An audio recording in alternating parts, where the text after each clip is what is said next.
नमस्कार। Mount Sinai माध्यमिक विद्यालय की ऑनलाइन क्लास में आप सभी का एक बार फिर स्वागत करता हूं। प्यारे बच्चों, आज का हमारा विषय व्याकरण पर आधारित है। व्याकरण में आज हम समास पर चर्चा करने वाले हैं। समास, अगर पूछा जाए कि समास क्या होता है तो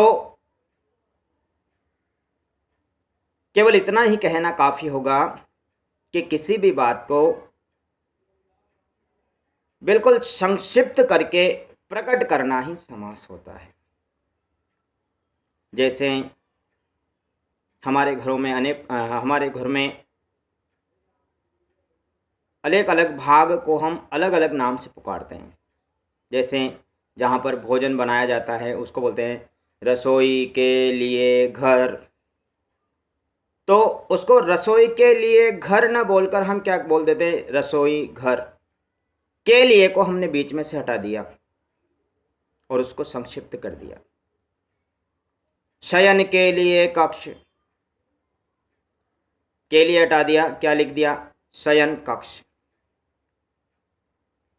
तो किसी बात को संक्षिप्त रूप में प्रकट करना ही समास कहलाता है। अब बात की जाए समास के दो पद होते हैं। पहला पद पूर्व पद कहलाता है, दूसरा पद उत्तर पद कहलाता है। समास हमेशा दो पदों से मिलकर बनता है। समास से बनने वाले शब्द को सामासिक शब्द कहा जाता है। समास के विस्तृत रूप को विग्रह कहा जाता है। अगर बात करें समास का विलोम, तो समास का विलोम हमेशा विग्रह नहीं होकर व्यास होता है। समास का विलोम विग्रह कदापि नहीं होता है। अब हम बात करते हैं समास की परिभाषा। कभी भी किसी पुस्तकीय परिभाषा को रटने से हमारी सोच संकुचित हो जाती है। प्रयास ऐसा रहे कि हम हमारी परिभाषाओं का निर्माण स्वयं करें। मैंने कहा किसी बात को संक्षिप्त करना, तो एक परिभाषा तो हमारी यही बन जाती है कि किसी भी बात को संक्षिप्त करके कहना ही समास कहलाता है। मेरी दूसरी परिभाषा, दो या दो से अधिक शब्दों के विभक्ति, के लिए हटाया था, विभक्ति और प्रत्यय रहित मेल को समास कहा जाता है।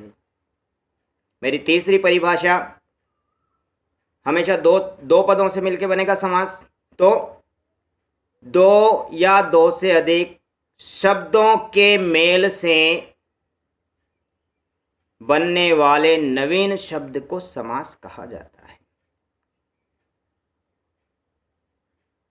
आइए समास को मैं और विश्लेषण करके बताता हूं। मेरी हस्तलिखित जो पुस्तक हैं, हस्तलिखित जो मेरी नोटबुक हैं, मैंने जो नोट्स बनाए हैं, उसके आधार पर मैं आपको एक एक समास का भेद, समास के भेद को कैसे याद रखा जा सकता है, समाज के भेदों को कैसे पहचाना जा सकता है, उन सब का विश्लेषण करता हूँ। प्यारे बच्चों,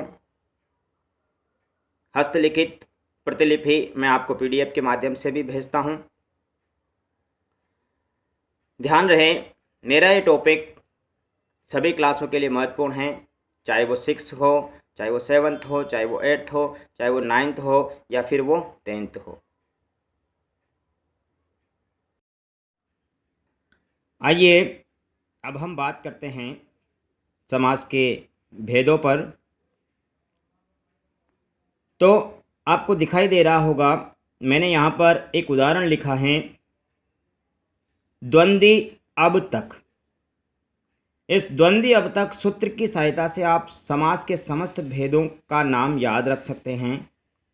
आपका द्व से बन जाएगा द्वंद्व समास, दी से द्विगु समास, अ से अव्ययभाव समास, ब से बहुब्रीहि समास, त से तत्पुरुष समास और क से कर्मधारय समास। आइए एक एक करके अब हम समास के भेदों का विश्लेषण करते हैं। सर्वप्रथम अव्ययभाव समास। इस समास का पहला पद अव्यय होता है। क्या होता है? अव्यय। इस समास का दूसरा पद संज्ञा होता है, यानी पहला पद तो अव्यय रहेगा और दूसरा पद क्या रहेगा? संज्ञा। अब इसका समास विग्रह जब हम करेंगे तो समास विग्रह करते समय क्या करेंगे?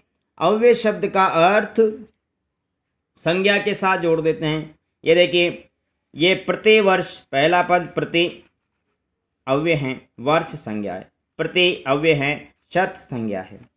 प्रति का अर्थ क्या हो गया? प्रत्येक। वर्ष जैसा का जैसा ही जोड़ दिया। प्रतिशत, प्रत्येक और फिर शत।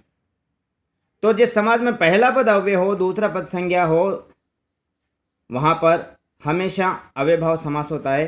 ध्यान रहे, जितने भी उपसर्ग होते हैं वो सारे अव्यय होते हैं। यानी हम ये भी कह सकते हैं कि जिस समास में पहला पद उपसर्ग आ जाए वहां पर अधिकांशतः अव्यय समास होता है। बात करते हैं द्वंद्व समास की। देखिए, इस समास के दोनों पद प्रधान होते हैं।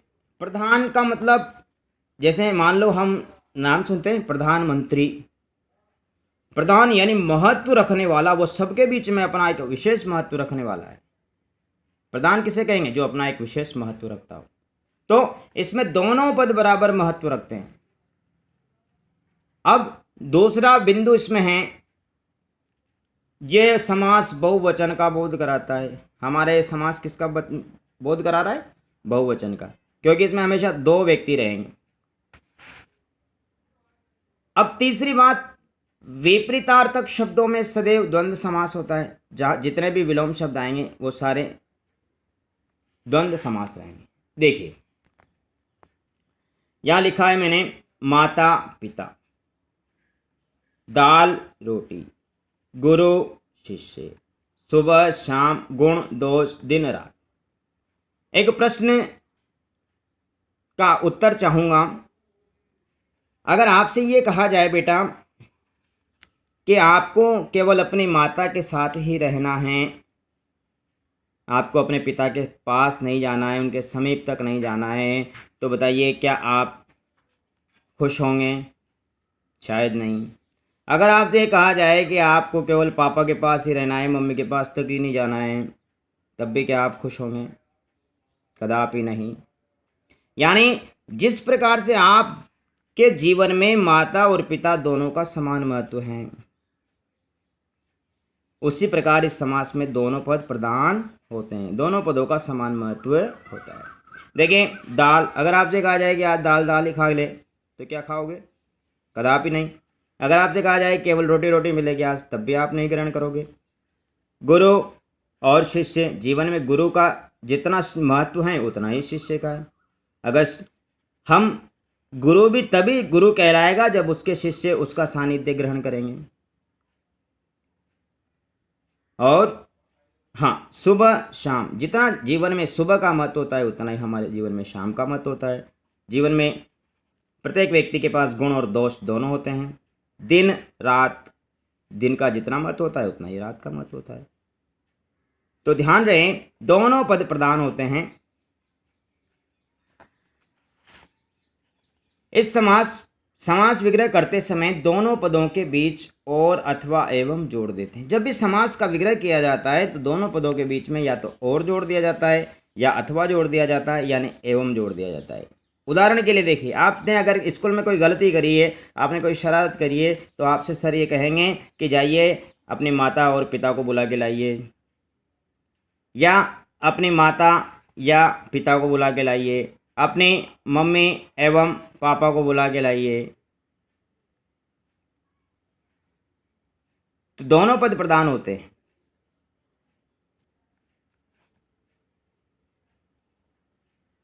तो ध्यान रहे, द्वंद्व समास में दोनों पद प्रधान होते हैं। ये समास बहुवचन का बोध कराता है, करा रहा है, एक वचन दो वचन, सॉरी एक वचन बहुवचन। विपरीतार्थक शब्दों में सदैव द्वंद्व समास होता है। यहाँ देखिए ध्यान से, जितने भी शब्द लिखे हुए हैं ये सारे ही एक दूसरे के विलोम हैं। तो जहाँ पर विलोम शब्द आ जाए और बीच में ऐसे योजक चिन्ह लगा हुआ आ जाए, ऐसा डंडा, वह हमेशा द्वंद्व समास रहेगा, ध्यान रहे। आगे बात करते हैं द्विगु समास। यहां लिखा है मैंने दोपहर, यानी दोपहरों का समाहार यानी समूह। नवरात्र, नवरात्रों का समूह। सप्त सिंधु, सात सिंधुओं का समूह यानी सात समुद्रों का समूह। चतुर्वेद, चार वेदों का समूह। सप्ताह, 7 दिनों का समूह। त्रिभुवन, 3 भुवनों का समूह। देखिए प्रत्येक पहले पद में, पहले वाले पद में संख्यावाची शब्द आया है। प्रत्येक पद में क्या आया है? संख्यावाची शब्द आया है। दूसरा पद संज्ञा है, पहर संज्ञा है, रात्रि संज्ञा है, सिंधु संज्ञा है, वेद संज्ञा है, और त्रिभुवन, भुवन भी संज्ञा है। समझ में आया बेटा? तो पहला पद, इस समाज में पहला पद संख्यावाची होता है, दूसरा पद संज्ञा होता है, और यह समाज समूह का बोध कराता है। देखिए समूह का बोध करा रहा है। 4 वेदों का समूह झुंड, 7 दिनों का समूह झुंड, 3 भुवनों का समूह। भुवन यानी लोक होता है। क्या होता है? लोक। तो जहां पर पहला पद संख्यावाची हो, दूसरा पद संज्ञा हो और समूह का बोध कराए, ऐसे समास को द्विगु समास कहा जाता है। बात करते हैं कर्मधारय समास। यहां देखिए एक बार, नील कमल, नीला है जो कमल। महापुरुष, महान है जो पुरुष। कमल नयन, कमल के समान है नयन। गजगामिनी, गज के समान चाल है जिसकी, या गज के समान चाल। मृग नयनी, मृग के समान है जो नयन। पीतांबर, पीला है जो अंबर। ध्यान रहे, नील, इस कमल की विशेषता क्या है कि ये नीला है। इस पुरुष की विशेषता क्या है कि ये महान है। इस नयन की विशेषता क्या है कि ये कमल के समान है। इस गज की विशेषता क्या है, सॉरी, इस चाल की विशेषता क्या है कि ये हाथी की जैसी है, हथनी की जैसी है। मृग नयनी, इन आंखों की विशेषता क्या है कि ये मृग के समान है। पीतांबर, ये अंबर, इस वस्त्र की विशेषता क्या है कि ये पीला है। तो जिस समास में पहला पद विशेषण हो और दूसरा पद विशेष्य हो, जिस समाज में पहला पद उपमेय हो और दूसरा पद उपमान हो, या पहला पद उपमान हो दूसरा पद उपमेय हो, वहां पर हमेशा कर्मधारय समास होता है। अब मैं आपको बता देता हूं कि विशेषण और विशेष्य क्या होता है। विशेषण जो विशेषता बताने का कार्य करे, विशेष्य जिसकी विशेषता बताया जाए, उपमान जिससे उपमात की जाए, और उपमेय जिसकी उपमा की जाए। तो ध्यान रहे, इस समास में विशेषण और विशेष्य या उपमेय और उपमान का संबंध होता है। जहां पर विशेषण और विशेष्य का संबंध प्रकट किया जाए, उपमेय और उपमान का संबंध प्रकट किया जाए, वहां पर सदैव कर्मधारय समास होता है। आगे बढ़ते हैं, बहुब्रीहि समास। अब हमने द्वंद्व समास में कहा था कि जिस समास के दोनों पद प्रधान होते हैं उसका ठीक विपरीत करना है हमें। यहाँ पर इस समास में दोनों पद गौण होते हैं, यानी कि हम ये कह सकते हैं कि महत्वहीन होते हैं। दोनों पदों का कोई महत्व नहीं होता है। दोनों पद मिलकर किसी तीसरे पद की ओर संकेत करते हैं। पहला पद और दूसरा पद दोनों पद मिलकर किसी तीसरे पद की ओर संकेत करेंगे, यानी दोनों मिलके किसी तीसरे शब्द का निर्माण करेंगे। देखिए यह लिखा है मैंने दशानन, ये पहला पद और ये आपका दूसरा पद। लंबोदर ये पहला पद, ये आपका दूसरा पद। पीतांबर पहला पद दूसरा पद। त्रिनेत्र पहला दूसरा, पहला दूसरा, पहला दूसरा। तो पहला पद 10, दूसरा आनन। 10 हैं आनन जिसके, 10 प्लस आनन, 10 हैं आनन जिसके। तो दोनों शब्दों ने मिलकर तीसरे की ओर संकेत किया। 10 आनन किसके होते हैं, अर्थात रावण के। लंबोदर, लंबा प्लस उदर किसका होता है, लंबा उदर, गणेश जी का। तो लंबा है जिसका उदर अर्थात गणेश जी। दोनों पदों ने मिलकर किसी तीसरे की ओर संकेत किया। त्रिनेत्र, 3 है नेत्र जिसके, किसके होते हैं 3 नेत्र, शिव जी के, यानी शिव जी की ओर संकेत किया। चतुर्भुज, 4 है भुजा जिसकी, किसकी, विष्णु की। दिगंबर, दिग है अंबर जिसके, अर्थात जिसके शरीर पर नहीं दिखाई देते हैं वस्त्र, उसे क्या बोला जाता है, दिगंबर। यहाँ पर हम शिव भी मान सकते हैं। और दिग प्लस अंबर, यानी जैन धर्म के साधकों, जैन धर्म की 2 शाखाएं होती है, एक होती है श्वेतांबर, दूसरी होती है दिगंबर। श्वेतांबर वो जो श्वेत वस्त्र धारण करते हैं, दिगंबर वो जो अपने शरीर पर वस्त्र धारण न करके सर्दी गर्मी वर्षा तीनों ऋतुओं में अपने शरीर को समायोजित कर सके, तीनों ऋतुओं में अपने शरीर को कष्ट से सहन कर सकें, ऐसे साधक को दिगंबर कहा जाता है। ध्यान रहे, हिंदू धर्म के समस्त देवताओं के नाम, जितने भी देवी देवता हैं, 33 करोड़ देवी देवता हैं, जिनके भी देवता का, किसी भी देवता का नाम आ जाए वो हमेशा बहुब्रीहि समास होगा। योग रूढ़ शब्द मैंने आपको एक बार बताया होगा पहले, योग रूढ़ शब्द, रूढ़ यौगिक और योग रूढ़ शब्द अगर मैंने आपको बताया था व्युत्पत्ति के आधार पर, तो योग रूढ़ शब्द के जितने भी उदाहरण होते हैं वो सारे बहुब्रीहि समास के उदाहरण होते हैं। इस चीज को आप ध्यान रखें। तो बहुब्रीहि समास कौन सा, जिसमें दोनों पद गौण होते हैं, यानी दोनों पद महत्वहीन होते हैं, दोनों पद मिलकर किसी तीसरे की ओर संकेत करते हैं, उसी को हम क्या कहते हैं, बहुब्रीहि समास। सबसे महत्वपूर्ण बात समझने वाली ये है कि मैंने पीतांबर बहुब्रीहि में भी लिखा है और पीतांबर कर्मधारय में भी लिखा है। देखिए, तो आपका समास विग्रह आपके समास को तय करने की भूमिका अदा करता है। जैसे देखिए, आपने यहाँ पर लिखा है पीला है जो अंबर, पीला है जो अंबर लिखा है तो आपका कर्मधारय हो गया। लेकिन अगर मैं यहाँ पर ये कर देता हूँ कि पीला है जिसका अंबर, तो फिर वो किस में चला जाएगा, वो आपका बहुब्रीहि में चला जाएगा। ये देखिए, पीला है जिसका अंबर, पीला अंबर किसका, भगवान का। अगर मैंने यहाँ पर ये कर दिया कमल नयन लिखा है, मैंने यहाँ पर कमल नयन, कमल के समान नयन, तो यहां पर अगर मैं ये कर देता हूं कि कमल के समान है नयन जिसके, तो फिर वो भी क्या हो जाएगा, बहुब्रीहि समास हो जाएगा। इस चीज को आप जरूर ध्यान रखें। हमारा अगला और आखिरी समास का भेद है तत्पुरुष समास। इसको अंत में इसलिए रखा है क्योंकि यह समास में कारक का समावेश होता है। आप थोड़ा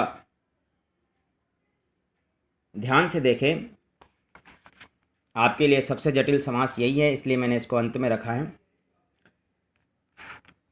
देखिए, इस समास में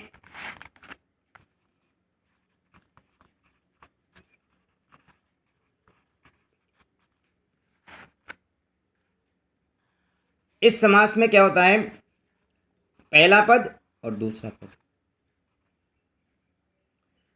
तो इस समास में पहले पद की विभक्ति का लोप हो जाता है। रोग,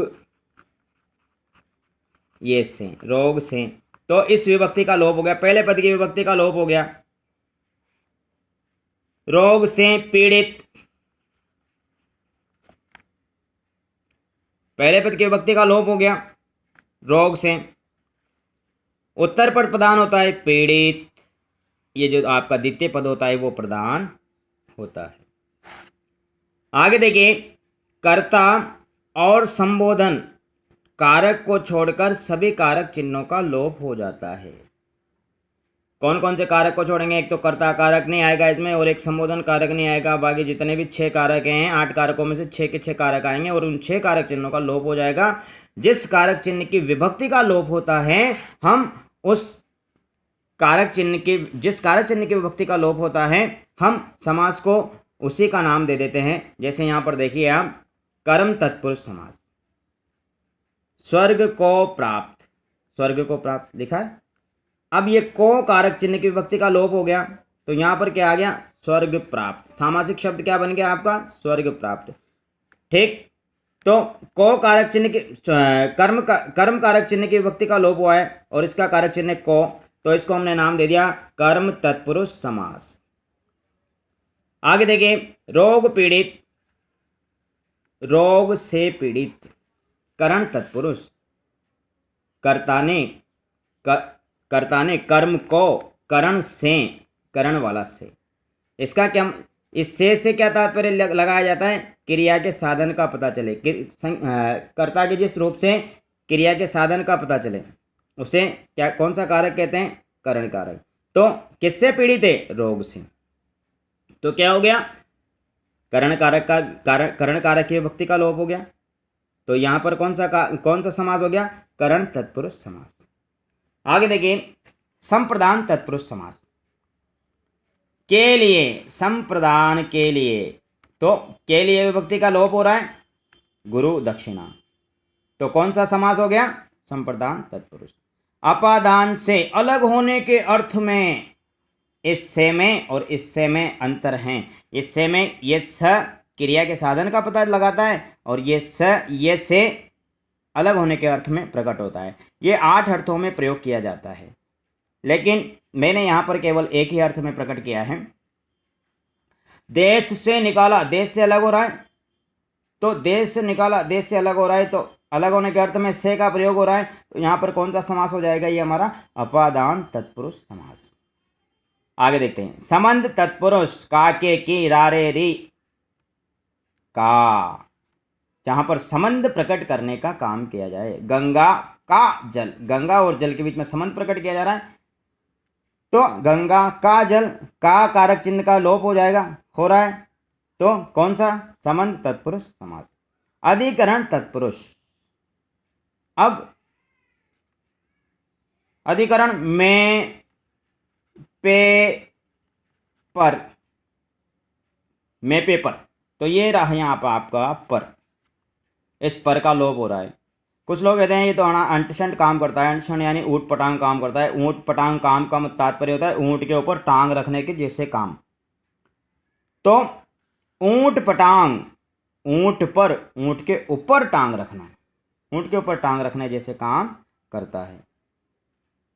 तो यहां पर कौन सा समास हो जाएगा आपका? अधिकरण तत्पुरुष समास। आप लोग सभी ध्यान रखें कि समास का टॉपिक बहुत महत्वपूर्ण टॉपिक है और इसके लिए आपको कारक चिन्ह याद होने चाहिए। मैं कारक चिन्हों की सारणी आपको दिखा देता हूं एक बार, और मैं पीडीएफ के माध्यम से भी इसको सेंड करता हूं।